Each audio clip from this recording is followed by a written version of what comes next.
Hello বন্ধুগণ, সবাইকে স্বাগত আমার একটি নতুন আর্টের ভিডিওতে।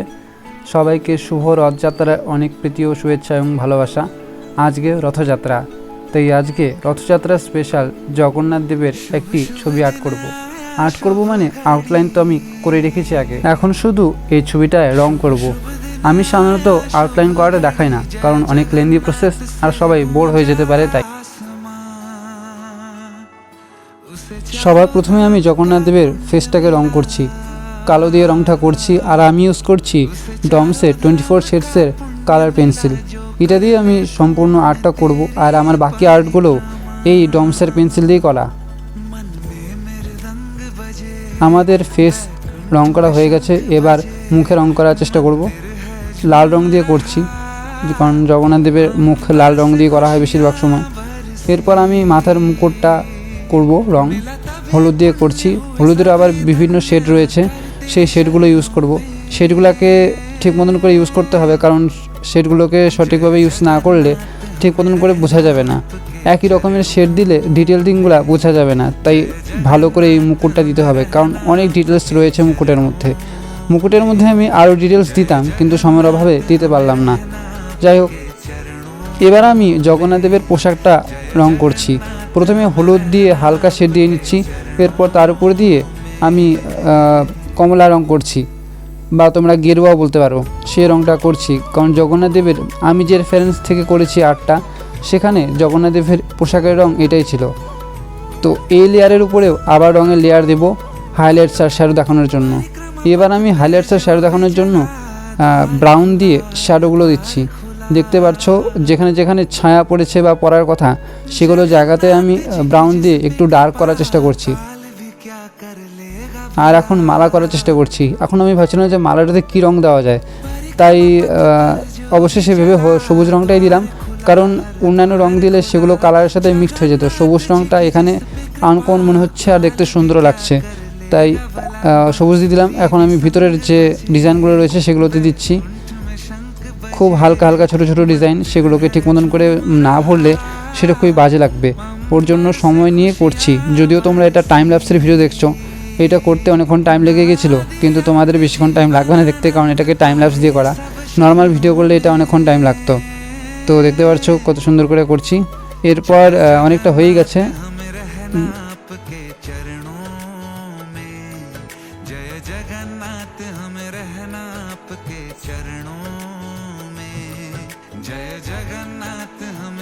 এরপর আমি যে পদ্ম ফুলটা এঁকেছি, মানে পাপড়িগুলো, সেগুলোতে রং করার চেষ্টা করব।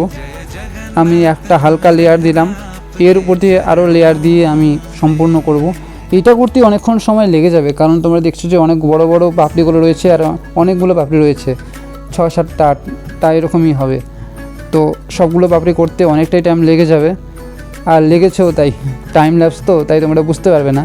অনেকক্ষণ টাইম লেগে গেছিলো, প্রায় 25 মিনিটের মতন তো লেগে গেছিলো এই শুধুমাত্র পাপড়িগুলোই রং করতে। যাই হোক, দেখতে থাকো তোমরা। পাপড়ির রং করাটা পুরাটা দেখাবো না, কারণ অনেকটাই সময় তোমরা বোর হয়ে যাবে।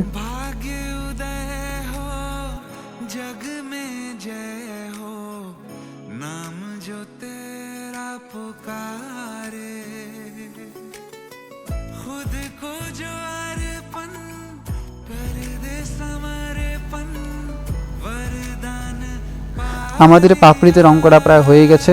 এরপর আমি মুকুটের মধ্যে আবার ফিরে যাব। বাকি যেগুলো ডিটেলিং করা বাকি, সেগুলো ডিটেলিং এখন করব আমি হালকা হালকা করে। আর বললাম যেহেতু যে হলুদের বিভিন্ন শেডসগুলো দিয়ে আমাকে করতে হবে, কারণ হলুদের বিভিন্ন শেডস দিয়ে যদি না করি তাহলে সেগুলো ডিটেলিংগুলো ফুটে উঠবে না। আর আমি এখানে হালকা হালকা অরেঞ্জও ব্যবহার করেছি। আর আমাদের মুকুটও কমপ্লিট, এবং পিছনে যে ডিজাইনের গোলটা সেটাও কমপ্লিট, হাতও কমপ্লিট হয়ে গেছে। এখন ব্যাকগ্রাউন্ড তোমরা যেটা দেখতে পাচ্ছ সেটা করলাম। আমি পুরীর জগন্নাথ দেবের মন্দির যেটা রয়েছে সেটার একটা করার চেষ্টা করলাম, জানি না সেটা কেমন হয়েছে, সেটা ঠিক হয়েছে কিনা। এরপর একটু ফুল পাতা এগুলো দিলাম, কারণ ওই জায়গাটা খুব মানে ফাঁকা ফাঁকা লাগছিল, তাই ওই জায়গাটা ফিল করার জন্য ফুল দিলাম।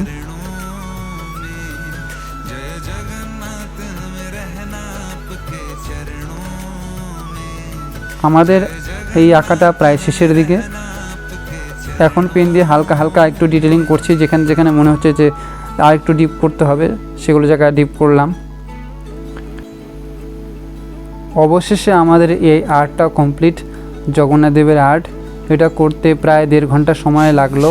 রং করতেই সময় লেগেছে প্রায় 1 ঘন্টা, কারণ অনেকগুলো জায়গাতে রং করা ছিল আর করেছি। জানি না কেমন হয়েছে, নিজের আঁকা সবসময় ভালোই লাগে, তাই আমি তোমাদেরকে অনুরোধ করব যে তোমাদের কেমন লাগলো এই আর্টটা সেটা আমাকে অবশ্যই কমেন্ট করে জানাও। আর কোথাও যদি ভুল হয়ে থাকে সেগুলো অবশ্যই কমেন্ট করে জানাও, তাহলে আমার আর্টকে ভালো করতে সুবিধা হবে। তাই তোমাদের সবার অ্যাডভাইস আমি চাই। আর তোমাদের কেমন লাগছে অবশ্যই কমেন্ট করে জানিও। আর এরকম ভিডিও পেতে চ্যানেলটাকে অবশ্যই সাবস্ক্রাইব করে দিও, কারণ এখন থেকে এই আঁকার ভিডিও আসতেই থাকবে। তো সাবস্ক্রাইব করে দিও। Bye bye bye. झूम रहा अंबर से खुशियां बरसी, मिला तभी पुण्य हुए सभी धन्य, कर तेरी शरणों